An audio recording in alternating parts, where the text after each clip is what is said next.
जमलेल्या माझ्या तमाम हिंदू बांधवांनो, भगिनींनो आणि मातांनो,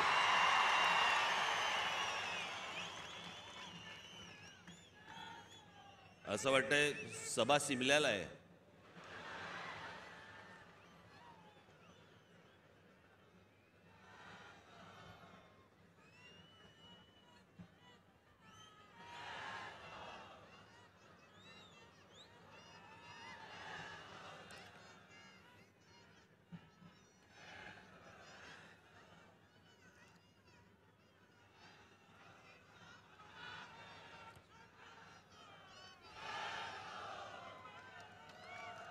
काय बोलणार?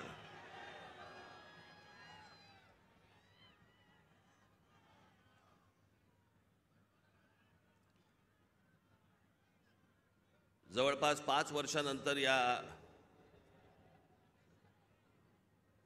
खास करून महाराष्ट्रामध्ये निवडणुका होत आहेत.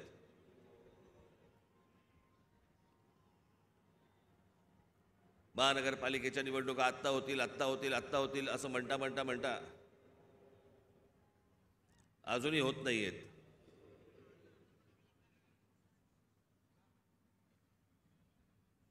त्याच्यामुळे 2019ला ज्या निवडणुका झाल्या त्याच्यानंतर आज 2024ला निवडणुका होत आहेत आणि सगळे आचारसंहितावाले सगळे जागे झालेत. काल मी एक बातमी वाचली की आचारसंहितेसाठी म्हणून निवडणुकीसाठी म्हणून महानगरपालिकेची जेवढी हॉस्पिटल्स आहेत तिकडचे डॉक्टर्स आणि नर्सेस यांना निवडणुकीच्या कामावरती जुंपवलंय.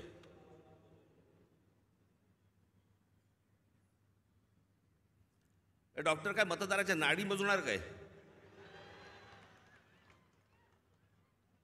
की नर्सेस काय मतदारांचे डायपर बदलणार? ज्याच्यासाठी म्हणून त्यांची नेमणूक केलेली आहे, ज्या रुग्णांसाठी म्हणून नेमणूक केलेली आहे, तिथे ते नसावेत का? आणि निवडणुका होणार आहेत ही गोष्ट जर समजा निवडणूक आयोगाला माहिती असते ना प्रत्येक वेळेला,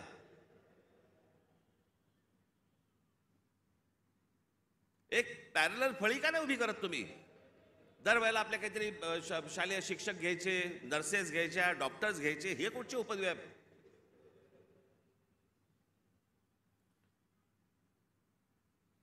मी आपल्याला आत्ताच सांगतोय, ज्या डॉक्टरांवरती आणि ज्या नर्सेसवरती ही निवडणुकीची जबाबदारी टाकलेली असेल तिथे त्यांनी जाऊ नये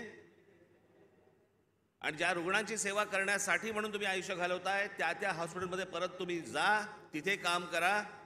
तुम्हाला नोकरीवरनं कोण काढतं मी बघतो.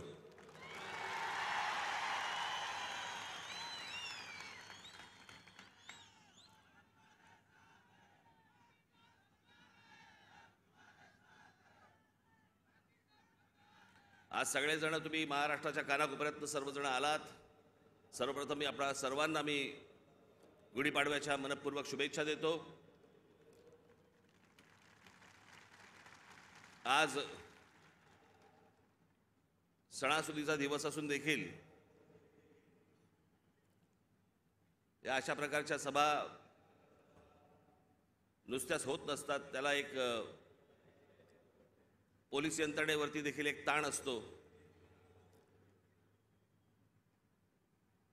पण आपल्या सणासुदीलाच्या दिवशी सगळ्या गोष्टी बाजूला सारून अशा कामांना ज्यावेळेला पोलीस माझे सहकारी ज्यावेळेला जुंपलेले असतात त्या सर्व पोलीस अधिकाऱ्यांचे, माझे कॉन्स्टेबल माता भगिनी यांचे मी दिलगिरी व्यक्त करतो की त्यांना या सगळ्या याच्यामध्ये काम करावं लागतंय. पण तुम्हालाही मनपूर्वक गुढीपाडव्याच्या मनपूर्वक शुभेच्छा.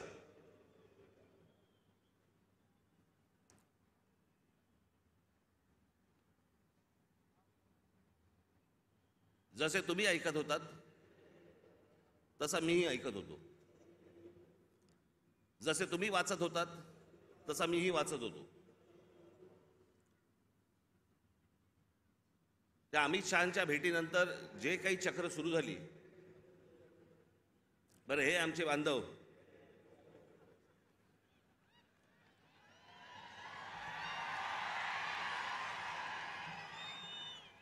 त्यांचा काही दोष नाही, चॅनलवाले म्हणजे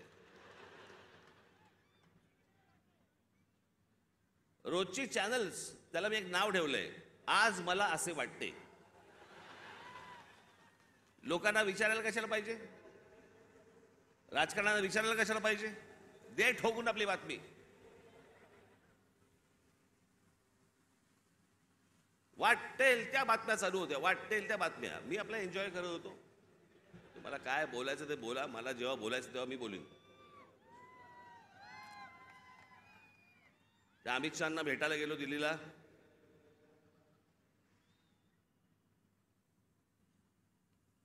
बरं, तिथे अमित शहांना भेटीच्या वेळेला कोण, अमित शहा आणि मी. तुम्हाला कुठून रे कळलं?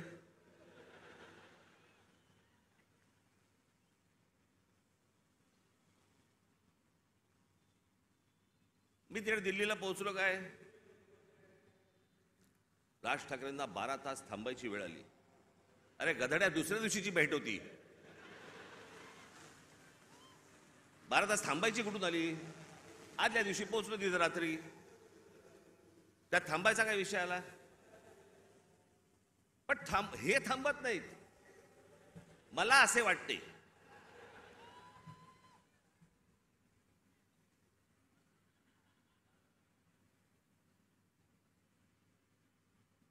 तिकडे काही पत्रकार मला भेटले.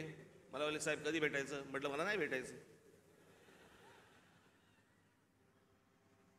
माझ्याकडे आता सांगण्यासारखं काही नसेल, मी काय सांगू, मला सांगा, काय बोलू? म्हणून मी नाही म्हटलं. मी भेट झाली, तिकडनं विमानतळावरती आलो. इथून जाताना पण वो देखो जा रहे हैं.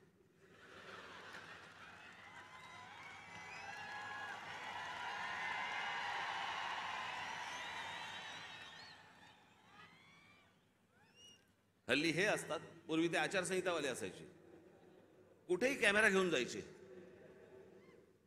अहो, एके दिवशी मी बाथरूमला चाललो होतो. मी विनोदाने सांगत नाहीये, मी खरंच तो माझ्या मागे आला.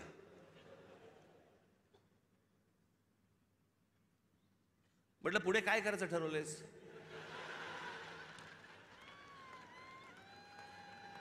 मी म्हटलं, आपलं आपणच करायचंय का आपण काही सहकार्य करणार आहात?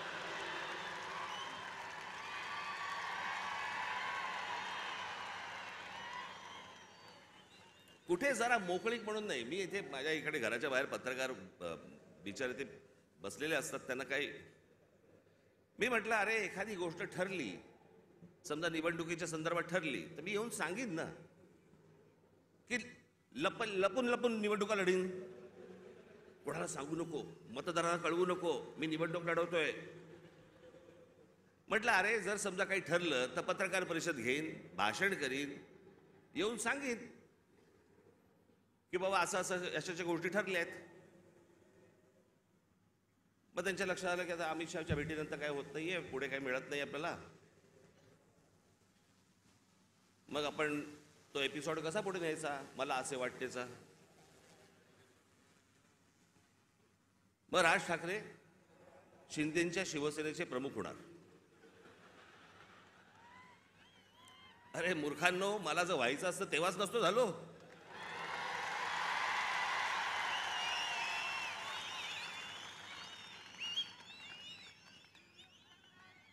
या माझ्या घरी इथे जवळपास 32 आमदार, 6-7 खासदार, आपण एकत्र बाहेर पडू आणि काय, मग नंतर माझा महाराष्ट्र दौरा सुरू झाला. तोपर्यंत इकडे सगळे काहीतरी बांधणी सुरू होती. मी आता काही नावं नाही घेत कोणाची. आणि ह्यांना वाटलं मी काँग्रेसमध्ये, ज्याला सत्ता होती त्यांची, जॉईन होणार बाकीच्यांसारखा.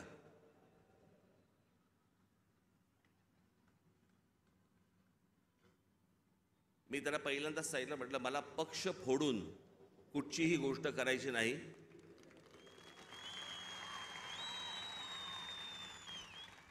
आत्ता म्हटलं माझ्या मनात विचार नाहीये, पण जर उद्या जर समजा मी काही केलं, पाऊल उचललं, तर स्वतःचा राजकीय पक्ष काढीन, पण कोणाच्या हाताखाली काम करणार नाही.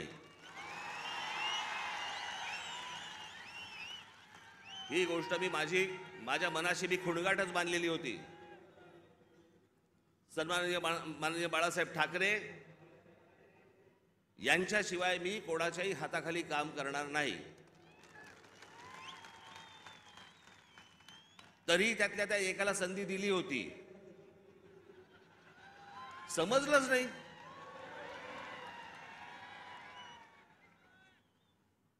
जाऊन दे, पण तो झाला भूतकाळ. त्याच्यामुळे असल्या कोणत्याही गोष्टींवरती तुम्ही विश्वास ठेवू नका. मी कोणत्याही शिवसेनेचा प्रमुख अध्यक्ष काही होणार नाही. मी जे अपत्य जन्माला घातलेलं आहे महाराष्ट्र नवनिर्माण सेना, याचाच मी फक्त अध्यक्ष राहणार.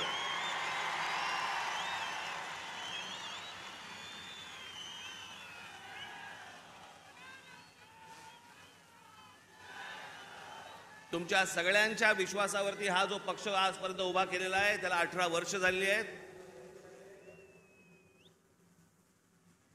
ही असली गोष्ट माझ्या मनाला शिवत देखील नाही. पण काही नाही, मी आपला हसत होतो, कारण त्यांचं काही करू शकत नाही आपण. आज मला असे वाटते वेगवेगळ्या बातम्या वेगवेगळ्या गोष्टी येत होत्या. मी खरं तर काही गोष्टी लिहून आणल्या होत्या तेव्हा. मग ते काहीतरी जागा वाटप,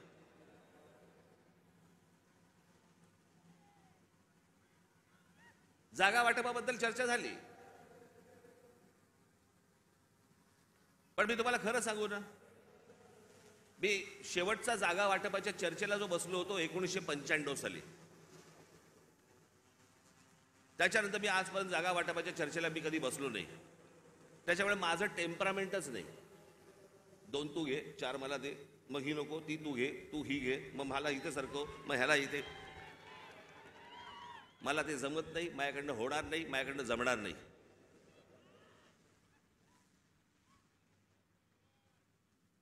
मग मला सांगितलं आमच्या निशाणीवरती लढा. हे रेल्वे इंजिन आहे ना, हे तुमच्या कष्टाने कमवलेलं चिन्ह आहे. माझ्याकडे आयतं आलेलं नाही,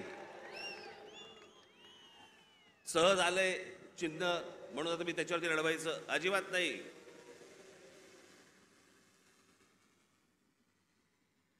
चिन्हावरती कॉम्प्रोमाइज होणार नाही.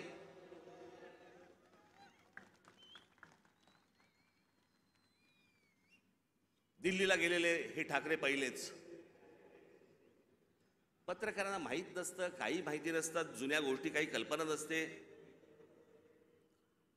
आत्ताच्या काही गोष्टी माहिती असतात, त्याच्यावरती आपले बस रेटायचं.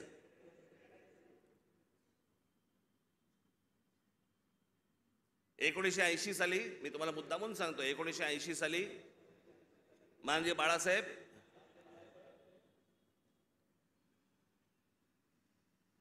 हे दिल्लीला इंदिराजींना भेटायला गेले होते, संजय गांधींना भेटायला गेले होते. आणि भेटीला जायला काय प्रॉब्लेम आहे मला कळत नाही. मला अनेक लोक येऊन घरी भेटतात,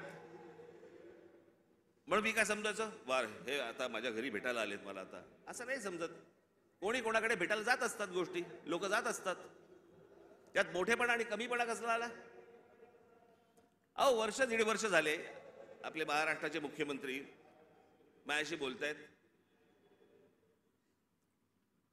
आपण एकत्र आलं पाहिजे, आपण एकत्र काहीतरी केलं पाहिजे. म्हटलं शी,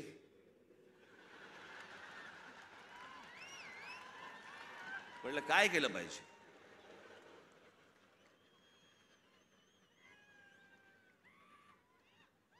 असं वर्ष 1.5 वर्ष ऐकतोय. मग मी शेवटी एक काम केलं. मी म्हटलं बाबा मला समजेना. मला देवेंद्रजी पण सांगत होते, फडणवीस, एकनाथजी पण सांगत होते आपण एकत्र आलं पाहिजे, एकत्र आलं पाहिजे. म्हटलं एकत्र आलं पाहिजे म्हणजे काय?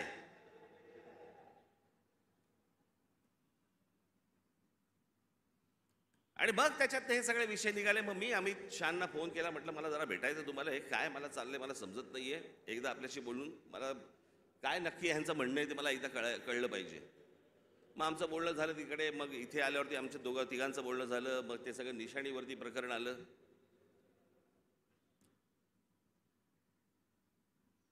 मग लगेच सुरू झाले एका भेटीत, एका दौऱ्यात.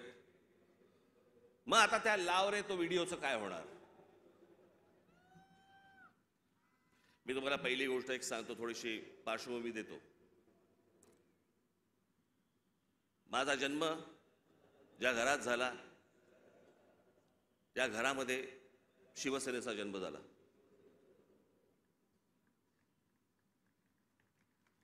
मी पहिल्यापासून जे पाहत आलो ती माननीय बाळासाहेबांची शिवसेना पाहत आलो. लहान असल्यापासून त्यांच्याबरोबर हिंडलो, फिरलो, अनेक ठिकाणी गेलो, अनेक सभांना गेलो, चॅलेंज सभांना गेलो. त्याच्यामुळे माझ्या आयुष्यातला एकमेव तेव्हाचा पक्ष होता तो म्हणजे शिवसेना. 1984 साली थोड्या काही काळासाठी असेल, पण 1988-89च्या आसपास प्रामुख्याने भारतीय जनता पक्ष आणि शिवसेनेची युती झाली. आणि ती युती झाल्यानंतर शिवसेनेबरोबर जर सर्वाधिक माझे संबंध कोणाबरोबर आले असतील तर ते भारतीय जनता पक्षाबरोबर आले. आमच्या गोपीनाथराव मुंडेंबरोबर आले, प्रमोद महाजनांबरोबर आले, आमच्या नितीन गडकरीजींबरोबर आले.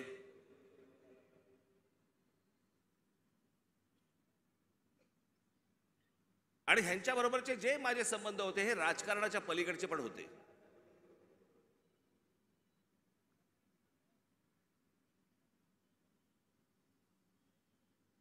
माझा संबंध कधी काँग्रेस, राष्ट्रवादीत खूप नंतर, पण काँग्रेसवाल्यांशी माझा तसा संबंध कधी आला नाही. भेटी होत्या, म्हणजे पु ल देशपांडेंच्या भाषेत सांगायचं तर काँग्रेसवाल्यांबरोबर भेटी होत्या, पण गाठी पडल्या त्या भाजपवाल्यांबरोबर.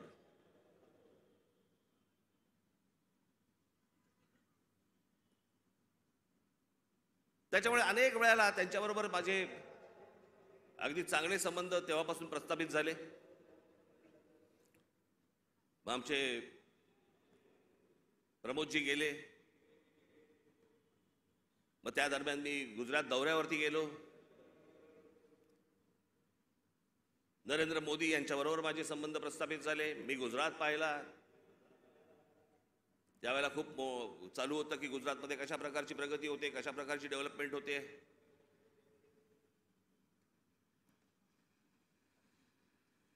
आणि ती सगळी प्रगती, सगळी ती डेव्हलपमेंट मी पाहत होतो. मला माहिती होतं. मी त्याच्यानंतर मी महाराष्ट्रामध्ये जेव्हा आलो, मला पत्रकारांनी प्रश्न विचारले, कसं वाटलं गुजरात? म्हटलं गुजरात डेव्हलप होतंय, पण महाराष्ट्र खूप पुढे आहे.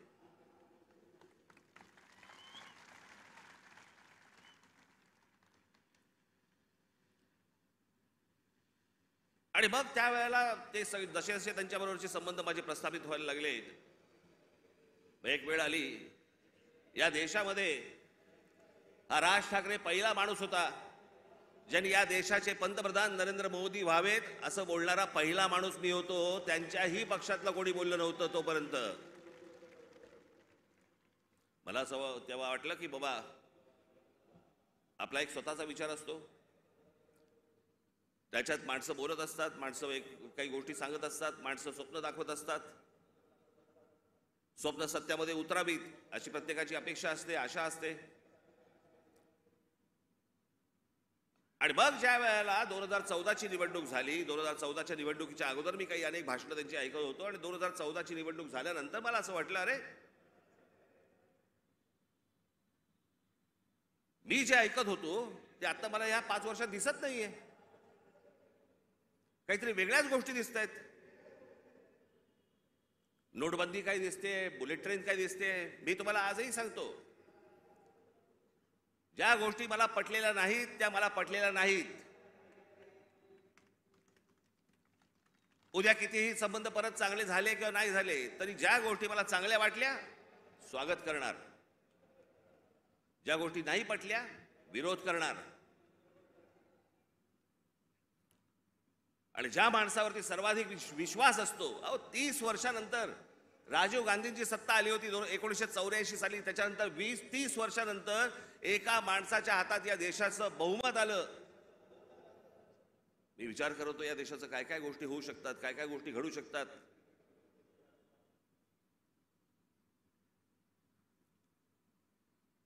ज्यांचा संबंध नसतो ना तुमचा, त्यांच्याकडे तुम्ही दुर्लक्ष करता, दोन शिव्या आसळताना दुर्लक्ष करता.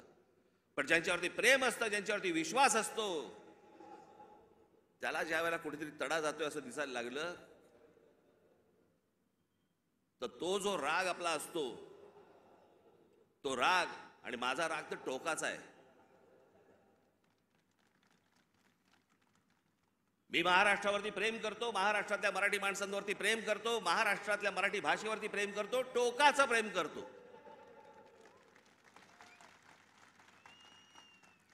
तसं एखाद्यावरती मी जर विश्वास टाकला तर मी टोकाचं प्रेम करतो. पण मला जर समजा तशी गोष्ट दिसली नाही तर मी टोकाचा त्याला प्रतिकार करतो, टोकाचा विरोध करतो. तो टोकाचा विरोध तो 2019 सालच्या माझ्या त्या लावरे तो व्हिडिओचं काय त्याला कोणीतरी टॅगलाईन दिली, लावरे तो व्हिडिओ. पण त्या सगळ्या गोष्टींमध्ये ती गोष्ट तुम्हाला दिसली असेल. होय, टोकाचा विरोध केला मी.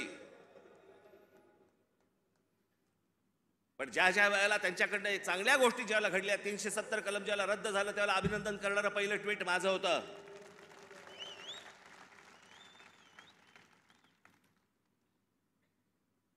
गेल्या 5 वर्षामध्ये ज्या गोष्टी चांगल्या गोष्टी घडलेल्या आहेत त्याचं अभिनंदन केलंय, स्वागत केलेलं आहे. एनआरसीच्या बाजूने मोर्चा काढलेला आहे.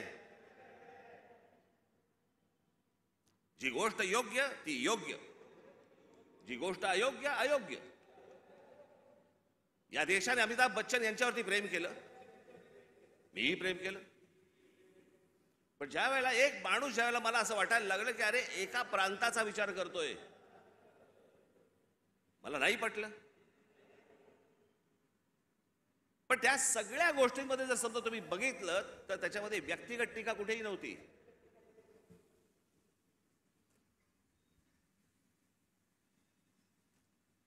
आज उद्धव ठाकरे आणि संजय राऊत ज्या प्रकारची टीका आज नरेंद्र मोदी आणि भारतीय जनता पक्षावरती करतायत, तशी माझी टीका नव्हती. मला काही नको होतं,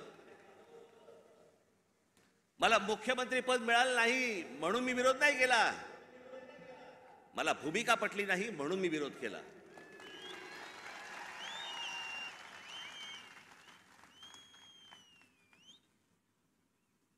आज हे विरोधामध्ये बोलतायत. मग ज्या वेळेला मी बोलत होतो त्यावेळेला खिशातले राजीनामे बाहेर काढून माझ्याबरोबर का नाही आलात? त्यावेळेला सत्तेत मिळणारा मलिदा चाटत बसले होते ना.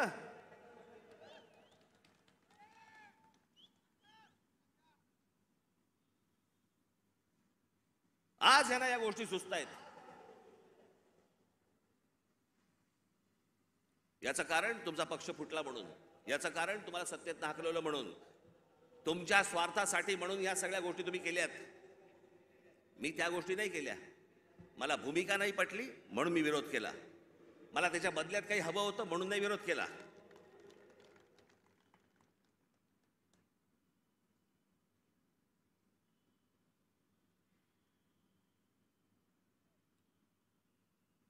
मी आज काही तुमच्यासमोर फार लंब चौडं काहीतरी बोलायला आलो नाहीये. तुमच्या ज्या काय अपेक्षा आहेत, तुम्हाला काय हवंय ते सांगण्यासाठी आणि मांडण्यासाठी म्हणून मी तुमच्या समोर आलोय आज.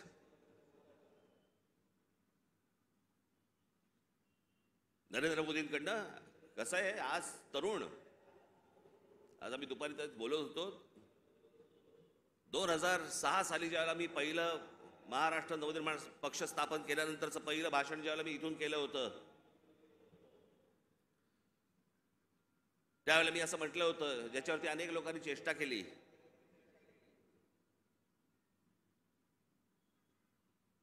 मी म्हटलं होतं की माझ्या महाराष्ट्रामधला शेतकरी हा जीन्स घालून ट्रॅक्टरवरती बसलेला मला शेतकरी मला अपेक्षित आहे, हवा आहे भविष्यात.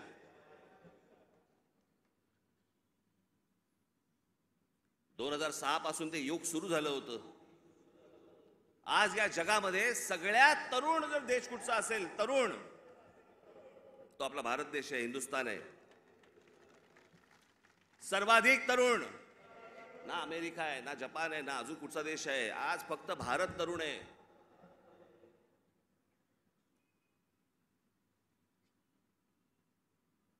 या तरुणांना, या तरुणींना शिक्षणाची गरज आहे, चांगल्या शिक्षणाची गरज आहे, तंत्रज्ञानाची गरज आहे. उत्तम नोकऱ्यांची गरज आहे, उत्तम व्यवसायाची गरज आहे, त्याच्यासाठीच्या मार्गदर्शनाची गरज आहे. त्याच्यासाठी म्हणून राज्य सरकार आणि केंद्र सरकारने आता काम केलं पाहिजे. आम्ही तेच बोलतो. आता जवळपास 18 वर्षातली निघून गेली, उरली फक्त 10 वर्ष. 10 वर्षानंतर हा देश पुन्हा वयस्कर व्हायला लागणार. तरुणांची संख्या कमी होणं. माझी नरेंद्र मोदी यांच्याकडनं आज अपेक्षा आहे की बाकी सगळं सोडा, या तरुणांकडे, या भारतातल्या तरुणांकडे पहिल्यांदा लक्ष द्या.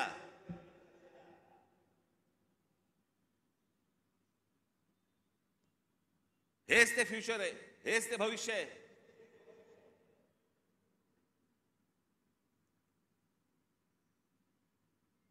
दुपारी बोलताना आमचा तोच विषय होता की बाबा हे बघ, हा काळ कधी होता. प्रत्येक देशाचा एक काळ येतो.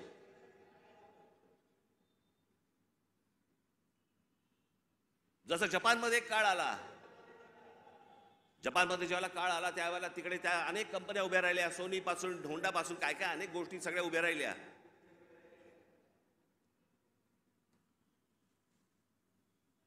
अनेक व्यवसाय उभे राहिले, अनेक व्यावसायिक उभे राहिले.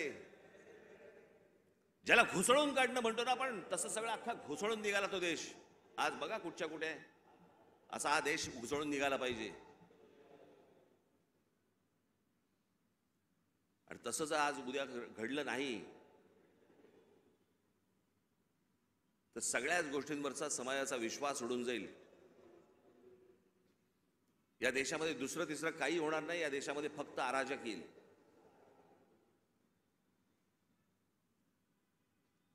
जर नोकऱ्या उपलब्ध झाल्या नाहीत, जर व्यवसाय उपलब्ध झाले नाहीत, लोकसभेमध्ये सांगितलं गेलं की या देशामधले, लोकसभेमध्ये सांगितलं गेलं की या देशामध्ये जवळपास 6 लाख उद्योगपती, व्यापारी हे हा देश सोडून गेले. 6 लाखाचा अर्थ काय होतो?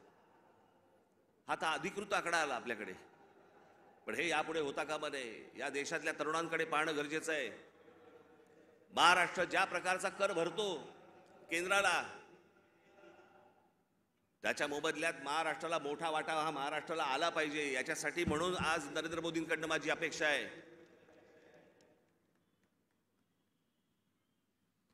अनेक गोष्टींची अपेक्षा आहेत. पुढचं काय 5 वर्षात काय घडतंय, ही निवडणूक, येणारी लोकसभेची निवडणूक या देशाचं भविष्य ठरवणार आहे. की आपण खड्ड्यात जाणार आहोत का आपण वरती जाणार आहोत. उद्या अनेक निवडणुका येतील, पुढे विधानसभेच्या निवडणुका येतील. आज हाणामाऱ्या चालू आहेत.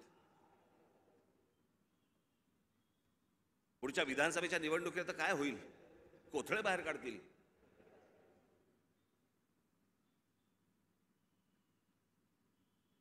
याचं कारण मी मागच्या वेळेला तुम्हाला आठवतं, मी बोललो होतो तुम्हाला इथेच गेल्या वर्षीच्या सभेमध्ये, का त्याच्या गेल्या वर्षी सभेमध्ये तर आठवत नाही. महाराष्ट्रात कॅरम चुकीचा फुटला गेलाय. कोणाच्या सोंगट्या कोणाच्या भोकात आहेत तेच कळत नाही.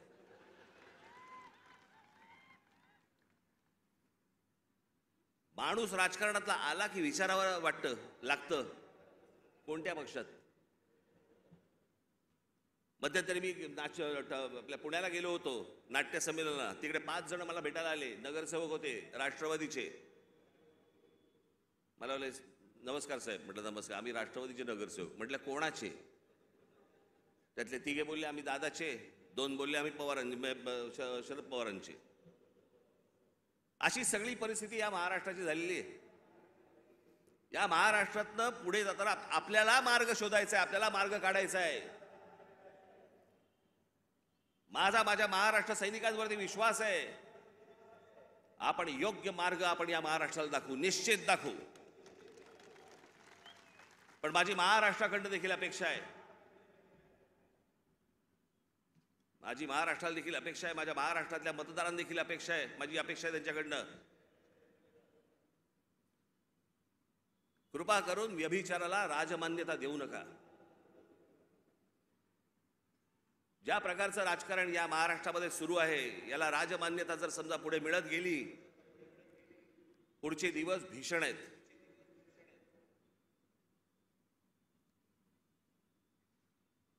पण या आजच्या सगळ्या परिस्थितीमध्ये जेव्हा सगळ्या बाजूनी मी जेव्हा पाहतो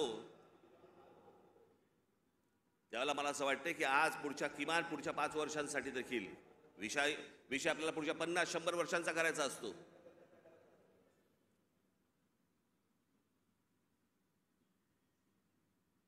पण इथे ज्यावेळेला मी बसलो होतो, ज्यावेळेला देवेंद्र फडणवीस आणि मुख्यमंत्र्यांबरोबर, त्याच्यानंतर माझं आणि देवेंद्र फडणवीसांचं बोलणं झालं आणि मी म्हटलं की मला नको ते, म्हटलं तर मला त्या वाटाघाटी मला पाडू नका याच्यामध्ये.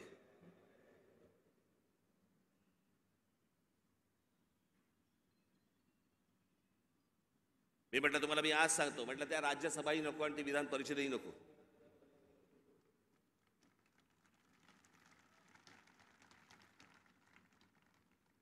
पण या देशाला चांगल्या खंबीर नेतृत्वाची गरज आहे, ज्याच्याकडनं माझ्या अपेक्षा आहेत त्याही पूर्ण झाल्या नाहीत तर राज ठाकरेंचं तोंड आहेच.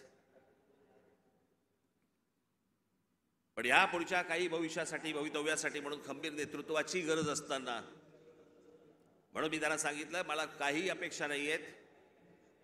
महाराष्ट्र नवनिर्माण सेना, भारतीय जनता पक्ष, शिवसेना आणि एनसीपी, परंतु फक्त नरेंद्र मोदींसाठी बिनशर्त पाठिंबा देत आहे हे मी आज आपल्या समोर सगळ्यांसमोर जाहीर करतो.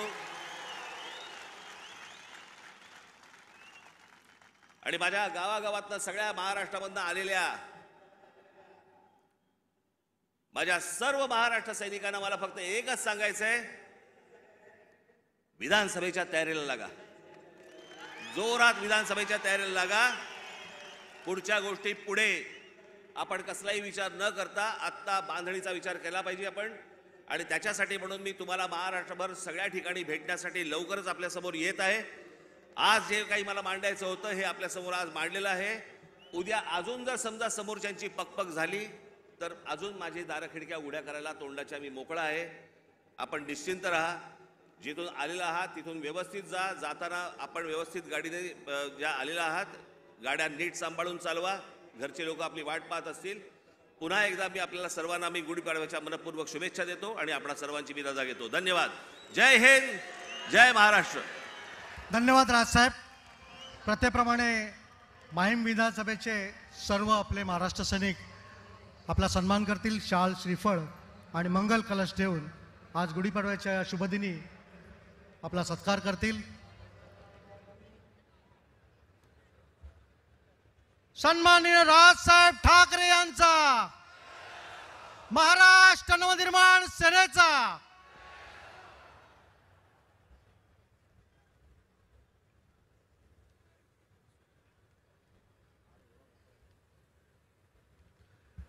आजच्या या गुढीपाडव्याच्या सभेची सांगता राष्ट्रगीताने होईल.